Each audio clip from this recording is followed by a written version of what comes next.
Today we're making a quince jam, and quince is this fruit here. It's a member of the rose family, just like apples, pears, and it's ready just now.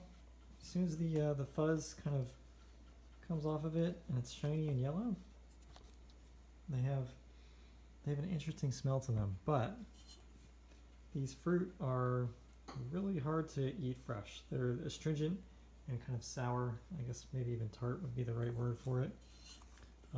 But they go through an amazing transformation when you cook them. So we're going to make a jam out of them today. And I found this recipe on pomonaspectin.com. And it calls for about 3 pounds or so of quince. I have about 3.5 pounds here. These are all quince that are splitting. I need to use them up. So we're going to cut them up. We're going to take the cores out of them. We're going to put them in the pot here and then boil them down. Alright, so here's what these look like on the inside. Unfortunately, some of these have split because it just started raining, and I didn't water these over the summer, so they couldn't handle all that much water. But the interesting thing to note here is the stem on the inside, and the seed core area is really tough. This would be something to cut out, and obviously cut off any of these sections here that are falling apart or rotting. And that's about it for this. We want just this flesh right here. The cool part about quince is that the rumor, I guess not the rumor, but the saying online is that every homestead used to have one of these. And the reason for that, well, there's actually a couple, but the main reason was pectin used to be really hard to get until the process was created to get citrus extract pectin. But before that, these seeds right here have like a coating on the outside of them, and in here as well, and that coating is pure pectin. But even without that, the flesh here has a lot of pectin in it. So we're going to cut this up into little chunks. I'm going to quarter it and then cut out the core, and we're going to throw them in the pot. Okay, I've got all the pieces cut up. They're cut up into kind of small-ish chunks here. Next up is I'm going to give this a quick rinse because these things still have some fuzz on them, and there's little flour bits here and there, like right there. And then I'm going to squeeze 2 lemons worth of juice onto them, and then I think we're putting in 3 cups of water, but I'll check. Okay, so I was right. It was 3 cups of water, and we're going to put in 1/4 cup of lemon juice. Without the seeds, of course.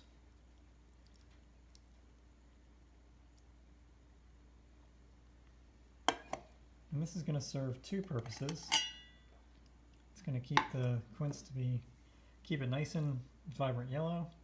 It's going to provide a little bit of vitamin C, a tiny bit of pectin, and I guess the most important thing is acidity.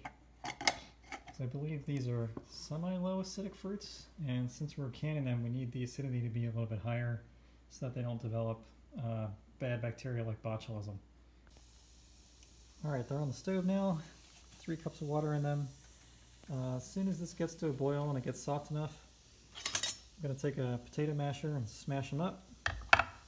And then we'll get working on the jars, or we'll get working on putting the sugar in it.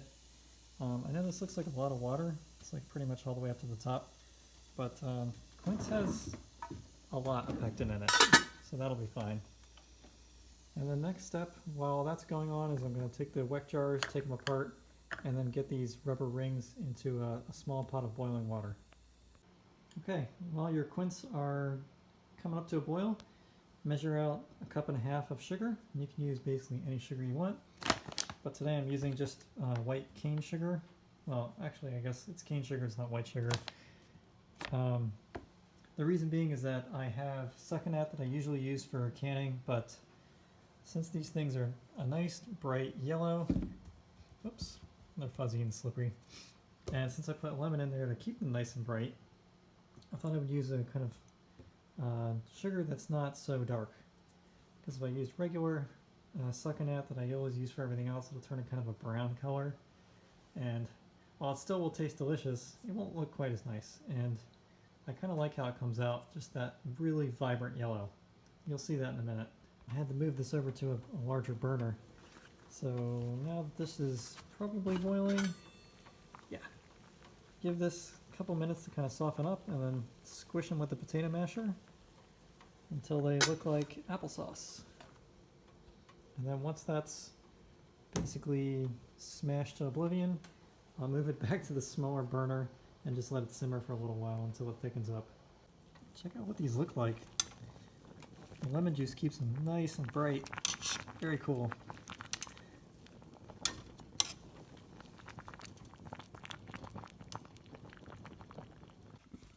Okay, here's what they look like after about 5 minutes, and I've been squishing them up with the potato masher. They look just like applesauce, although they thicken up really fast. And I'm thinking maybe since I left these on the tree a little bit longer than last year, about another week and a half, maybe that's why they're softening up so quickly. Because I remember last year, that was like the first year I got, I don't know, enough to do anything with. And they probably took like 20-30 minutes on the stove, so maybe they were a little bit less ripe.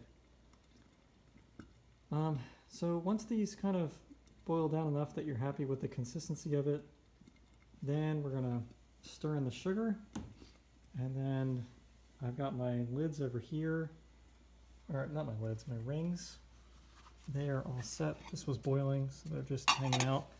Got my water bath canner ready to go, and then we're gonna fill these up.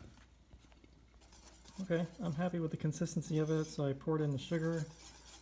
Sorry, I've only got 2 hands here, so I'm stirring this up. This looks pretty good. In a second, I'm going to take it off the heat, just like we did with the elderberry jam, and then we'll put it in containers. So I guess the question is, like, why are we going through all this trouble to do something with this fruit that you're probably going to have a really hard time finding in the grocery store, and it's expensive too. So, like, why bother, right? Well, if you've planted one of these trees in your yard, you'll find out, just like I did, they're really productive. Like, it's crazy. It says on One Green World's website, the nursery that I bought it from, that these could make, I think it was like 100 pounds, maybe 150 pounds per tree. And I'm like, no way, it's a small dwarf tree. But this is year 4, and the one tree has already put out, I think, 20 pounds. So, yeah, that might be possible. And the next question is, like, what do we do with this afterwards, right? Well, kind of the sky's the limit. Once we have this in jam form, it's good for a year. And you can see in the fruits that I already picked, like, how bad they go, how quickly they go bad. Like, especially the split ones. Those go bad like nearly immediately. So yeah, this will stay good for probably a year, at least a year, probably 2 years if we put it in like a a cool setting, basement, stuff like that, low light, things like that. And then you can use it for, makes a great topping for ice cream. This could probably make an interesting pie filling, I think. Goes good on yogurt. Good on sandwiches. Could probably combine it with cheese and whatnot. Yeah, it's versatile. I've had people ask me, like, why would you make so much jam? It's useful for more things than just putting on sandwiches. And you can see, like, this is how quickly we used up 3.5 pounds of fruit. Yeah, if your tree is putting out a lot of fruit, you can boil down a lot of it pretty quickly. Another possibility for this would be making membrillo, and I might try that too. That's kind of like a hard, like, you boil it down and then you put it into a mold and you kind of dehydrate it a little bit down into like a hard cheese. They call it cheese, but it's not really cheese. It's just like a hard fruit leather of quince. And I think that might be interesting too. But for now, this is ready to go. I'm going to put it into the weck jars and we're going to stick it in the water bath for 10 minutes. Okay, these are ready to go. Check out how cool they look. Very bright. Which is pretty neat because of all the fruits I'm growing here in Portland, or right outside of Portland, I don't have any fruits that are bright yellow like this. Well, that's not true. I do have yuzu citrus, but I have not gotten any yuzu citrus yet because I just planted it. But anyway, these are ready to go in the water bath canner. like I said, since we're at sea level here, equivalent, I mean, we're like 150 feet above sea level. 10 minutes is the amount of canning time for these. And if you have leftovers like this, I would just throw it in the fridge. You know, put it in a jar or some kind of container, put it in the fridge, and then stick it on some ice cream. Or just eat it whenever you want a snack. It's really good. So I'll get back to you when these are all done. One important tip that I just thought of is if you did what I just did, which is like put these in before this water, or the water had started boiling before I was done, I'd put it down on low. When you put the jars in here, don't start your timer until this is back to boiling. Very important. They need at least 10 minutes at full boil. Alright, I just took them out of the water bath canner after a solid 10 minutes of boiling, and there you have it. Quick, relatively cheap way to preserve your quince for at least a year. Cost me a cup and a half of sugar and probably a few cents in electricity, and I don't know, it took me about an hour and a half to do this, give or take. So yeah, try it out. If you have a quince tree, this is a great way to use them up.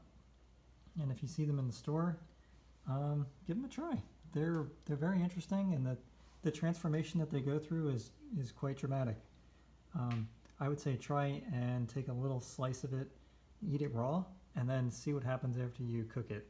It turns from like an astringent, sour into a soft, I mean, you can see it looks very much like applesauce. A soft kind of peach apricot.